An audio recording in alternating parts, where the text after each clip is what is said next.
Good day. Welcome to another episode of Leadership Synergized, where we talk about experiences and lessons learned with our guest. And I am so excited to have my good friend, Ms. Ericka Kelly, joining me today. And I'm even more excited she's agreed to stick around not only today, but next week as well. I had a chance to meet Ms. Kelly, just to be fully transparent, during the COVID IMC, which is an international conference by the John Maxwell team, John Maxwell Leadership Group, via virtual means back in March of 2020. Ms. Kelly was actually my table leader, and we'll talk more about her with her experiences with Maxwell. But wow, what a wonderfully positive individual that has such a diverse background of experiences in leadership and being there to serve in so many ways. She's so impressive. And I know after these next 2 weeks, you're going to agree with that. Ms. Kelly, thank you so much for taking time to join us today. It is my honor. It is so amazing. It's a gift, Kevin, for me to be in this room with your audience and for me to be able to share a little bit of my journey when it comes to who I am as a person, but also the journey of leadership, the journey of coaching, and the journey of helping others. Thank you, my friend, from the bottom of my heart. It means so much. You're just impressive. Ericka Kelly Enterprises, I think, is the name of your business. Before we get too far into the Q&A along the path and the journeys that you've had, talk a bit about your business and your focus and how you can help. My business is so incredible. I never thought of myself owning a business, being an entrepreneur, a solopreneur. But a driving force really throughout my life was always self-growth, self-development. And not for others, but for me. I was always looking at what else can I learn? What else can I do? And as I was facing, retirement, if that's what you want to call it, when I was facing retirement with the Air Force, and I was also facing retirement with law enforcement, just this thought came, what if? What are the possibilities of me doing something else that combines everything that I have learned and continue to learn? And I thought, why not? Why not? And that's how Ericka Kelly Enterprises came about, in which a big platform, right? A big first step into doing that was to be certified under John Maxwell. But now I have other certifications under my belt in order to help my clients in coaching and in training, and a lot into diversity, equity, and inclusion. Outstanding. And you mentioned your time service-wise, both with the Air Force and in law enforcement. Thank you so much for your service and your dedication there. And I love that story that you just mentioned. I remember you sharing that during one of our table discussions almost 4 years ago now. Wow, where does the time go in that piece, in that setting? When you consider one of the great things that I really love about John Maxwell, the team, and the philosophy, and one of the first things I really learned, and we got into it during the table discussion a bit, was how John Maxwell looks at success and significance. And you just described the path moving that success piece from growing self and significance being how we can grow others in that aspect. And in your story and the journey that you've kicked off for us for Ericka Kelly, we just never know when that step of purpose is going to come to us in that piece. Do you recall exactly when that occurred? Was it during your time looking to transition from military or law enforcement into the private sector, or was it well before that? I think it just morphs. I think that all of us, not just me, but all of us get little hints here and there. And if we're not cautious, if we're not intentional about looking for those little things, we miss them. We miss them. And so I'm sure, Kevin, that I was getting little pieces of information that can come from a person, can come from an event, can come from maybe a thought, really. And what I started doing is, even though I was thinking, I want to do something else, I want to do something else, I started getting, and I know it's going to sound weird, but maybe not, social media, people talking about this guy named John Maxwell. And I'm like, okay, push it away, saw the ads, pushed them away. And I'll tell you this very quick story, but I pushed it away for months, Kevin. And this is my transformation. This is what I'm asking for. And I don't even realize that I'm pushing it away. So this is what happens. At 9 p.m., I am at the Pentagon, and I received this phone call from a phone. I answer a number that I don't recognize. And it's someone from the John Maxwell team, 9 p.m. And they're telling me about the program, and I tell them sarcastically, I say, it's 9 p.m. I am still at work.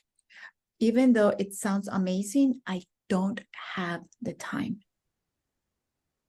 And he said, can you give your future 10 minutes a day for you to find your purpose? That was the pivoting point where I was working and not realizing that the opportunity had been not knocking once, multiple times. That statement was the statement that made me then take risk, transition into wearing my Air Force uniform, into learning to become an entrepreneur and a business owner and a true coach, a true mentor, a true facilitator. Thank you so much for sharing that piece. I can't tell you how many times that I click the hang up button when potential spam sign comes on my phone, or it's a telemarketer piece. And you never know that one journey step you might be missing out on, just as you described. Ms. Kelly, share a little bit. What were some of the lessons you learned in those initial phases after that 9 p.m. phone call that you could share for those maybe getting ready to make an adjustment or transition in their lives or their career today? Yeah, Kevin, sometimes when I'm in front of an audience or I am part of a panel and people are asking questions, I get this question of what would you do different? And I also get the question of what would you tell your younger self? Yes. And the answer is take risk faster. The doubt and the hesitation that I might have been feeling was just inside here. Because the minute that I made the step, the minute that I took risk, and we can use Maxwell as an example, but the risk taking is throughout your life, throughout every single step of your life journey. But if we're going to use Maxwell as an example, the minute I took risk and I went through that little gap, right? That little gap of fear, and I found myself on the other side, whoa, Kevin, I could breathe and I could see, and I'm looking around and I'm like, this is what I've been waiting for. This is what I've been looking for. And I think I share this with all of you. This is the family that's going to help me transition from spending 32 years in the Air Force and holding on to that culture and loving that culture. And now I see myself growing and learning and being part of another family. So the answer is, for me anyway, is getting comfortable at taking risk sooner than later. Well, that's powerful. Thank you again for sharing. You mentioned Maxwell, John Maxwell, obviously himself, but the whole Maxwell leadership team being a family. You Yes. certainly have a lot more time with Maxwell than I do. What has allowed that consistency of family, do you believe, to be sustained within the Maxwell leadership team? I think it's maybe one word: generosity. Generosity of not having envy because someone else is 2 or 3 steps ahead of you, maybe a mile ahead of you. The generosity of being able to celebrate someone else's journey while you're struggling still. The generosity of looking to the side and holding hands Mm. and moving forward together. The generosity of looking back and not pushing, right? Know your place, stay back. But sometimes being able to slow down so hands can touch and you can help. Or sometimes speed up a little because they're running. Yeah. And their journey might be faster than yours. And that's okay. So one thing that clicked with me in that community was the generosity that people showed, the compassion and humanity that people showed. And then the other side of the coin, how to run a nonprofit if that's what you want, how to be better, because you're not starting a business, but you are concentrating on your self-growth. And then how to, if you have a for-profit business, make profit. So that combination of goodness is what has kept me. I go to the conference every 6 months. Why? Proximity and modeling. Proximity to the people that I need to be close to, and really watching the behavior of that inner circle that I want to be in and model that behavior. Ms. Kelly, you make the transition beginning with the Maxwell certification, leadership coach, trainer. What were some obstacles as you were starting out and getting the messages out and getting the programming out that you found that you might provide advice for someone like me earlier in my relationship with the Maxwell team? Yeah, I think that my obstacles, challenges are not unique.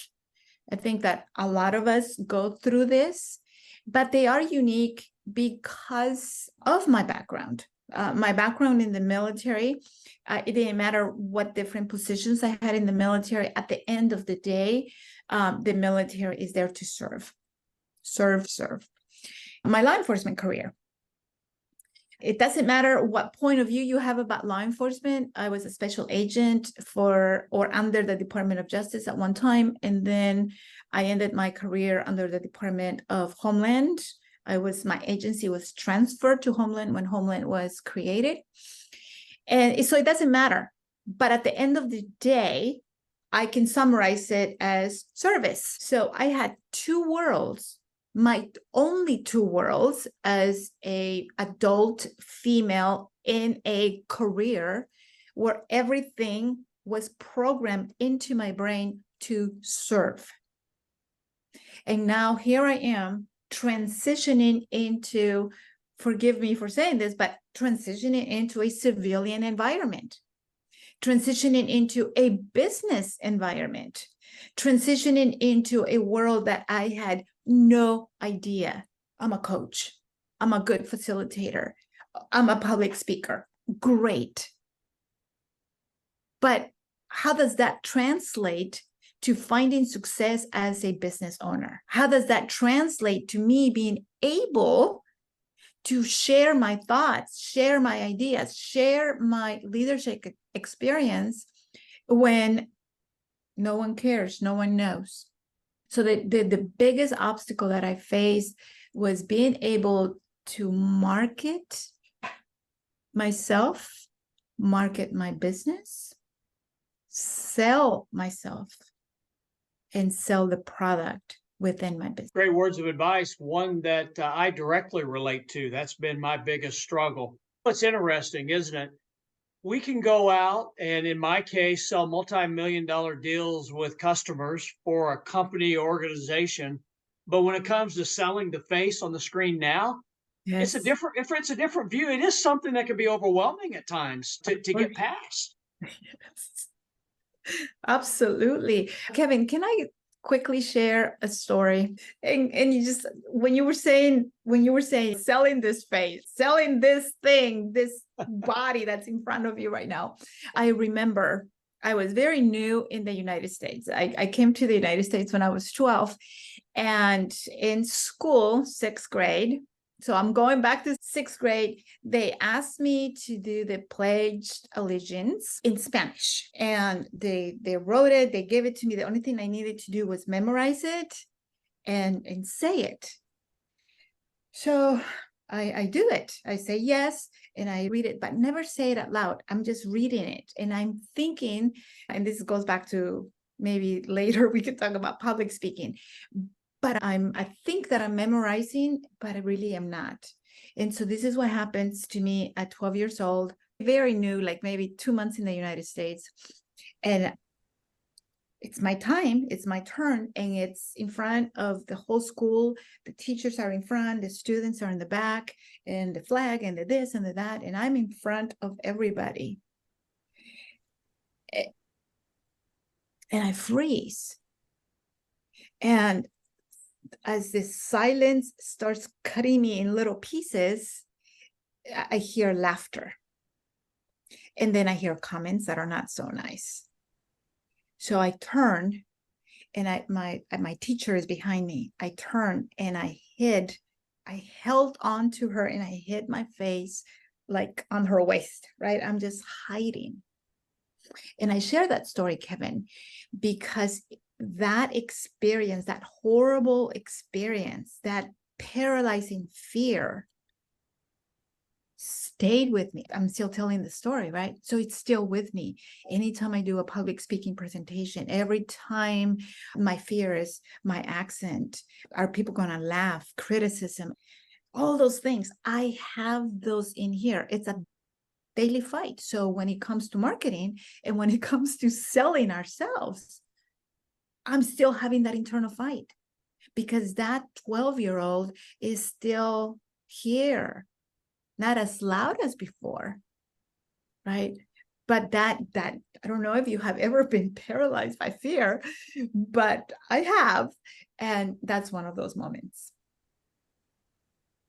Thank you for sharing it. Many of us have. For me, in many ways, in my experiences, it's an inferiority aspect to where I see skills in individuals such as yourself, and it becomes an aspect. How do I make up for my gap? Which has led to overthinking, which leads to nothing happening beyond that point, if that makes any sense. Because you want to be in a safe space then when your example and your story comes into play, or whenever inferiority. And such as yourself, it's something I've moved forward with over time and am better with today, but it still pops in. Yeah. And thank goodness that the self-talk aspect comes in there, right? To where we can remind ourselves about, okay, we can either stay where we are and not go forward, not live our purpose, or if we really want to live our purpose, we got to set this aside for the moment. So I can directly relate, not exactly to your situation, but thank you for sharing. I think there's many of us that feel like we can't move forward. We become paralyzed in our progress. And you talked a lot about your growth and having a focus on self growth, and the S in the whole concept of the leadership life still that's on the screen in my background really focuses on serving self, not in a selfish way, which I my time with the Maxwell company and leadership team is and working with individuals such as yourself and Chris Robinson, Ray Popham, and others have really helped bring it to fruition that serving self, when it's focused on growing our values and our own skills, knowledge base, is selfless when we're working to bring it to others. Said another way, reflecting back now, and isn't it amazing as the maturation of life is allowed for us that the fog lifts and we can see clearly why certain aspects worked, why they didn't in our past, and we can understand that if we're not growing self, we're going to minimize the value we can bring others. Absolutely. I was just listening to some lessons from Napoleon Hill, the author of Think and Grow Rich. And interesting that lessons learned from what he taught. One of them is that if we do something for self-growth and self-development, and we do it only, so just underline the word only for ourselves, then we're running a risk of the self-centric, egotistic point of view taking over. So there's a fine line between what you just said, Kevin, right? Of yes, I always, anytime I have an audience, I go, we're not going to talk about them over there. Hmm? We're going to talk about us in here, because it starts with us. But there's a little fine line that if what we are doing for ourselves, that self-growth, that development, those leadership skills, gaining awareness so we can see the world a little bigger and we can go, I did not know. When all of those things come into place, because we are growing, but we are also helping others in our growth. That's the secret. That's the purpose.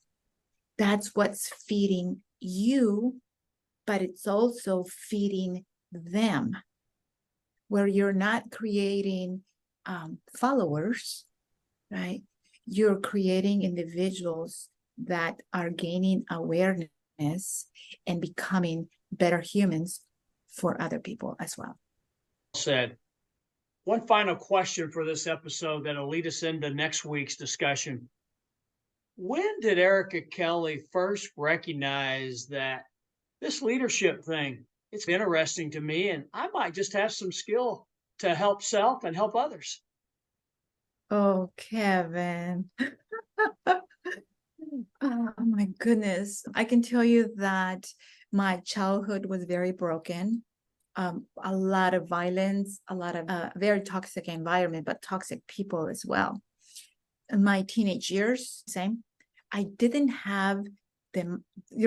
I talk about proximity modeling all the time, but in those years, I didn't have proximity to good people. And the only thing that I could model was bad behavior, because that's the only thing I had in front of me. So if I was to, again, find a point in my life that said, this is going to be a shift, this is going to be a pivoting point for me to look back and go, right here. And that right here for me is the military and the first night of basic training. And me and anybody that has been in the military and has gone through boot camp or basic training understands that little metal bed in front of us with the wool blanket that needs to be really tight. And I'm staring at this bed. And yes, tears are rolling down, but not because I'm scared, not because I think I made a mistake. I hear others crying and others saying, oh my goodness, what have I done? And I see the military training officers go back and forth and scream. And I'm quiet, like everything is quiet. And I am thanking God in that moment for giving me the opportunity to be an airman. I made a promise that night that the Air Force would never be ashamed of selecting me as one of their own. And why am I making that promise? I was a married 22-year-old that for the first time in her life was not going to be physically hurt like she had been her whole life. The time for me to pivot and to be a true, feel human, feel like I had control of what was going to happen to me is the minute that I decided to go into the military and for the Air Force to give me a chance. And there's many of us, hundreds and thousands of us, that are so grateful to you and God that you took that pivot and He was there to guide you. That, quite honestly, as I hear you, Ms. Kelly, and you shared your story a bit there as well in previous conversations you and I have had in the past. That was a big step on a new purpose path for Ericka Kelly. Yeah. So from the bottom of my heart, God bless you for what you represent. God bless you for the growth that you represent and the model you are today for so many, and just so appreciative for you and all you do and all you bring to leadership, and again, for your service. And I look forward to next week's talk with you as well. But thank you for being here. Thank you from the bottom of my heart. Thank you so much, Kevin. See you next week. I hope that each of you see this episode at the PhD level that I know has been presented. Wow, Ericka Kelly is best of the best. And I'm so honored that she's been with us. And I invite you to join us next week. Thank you for what you do, and know that we appreciate you. God bless, and have a great day.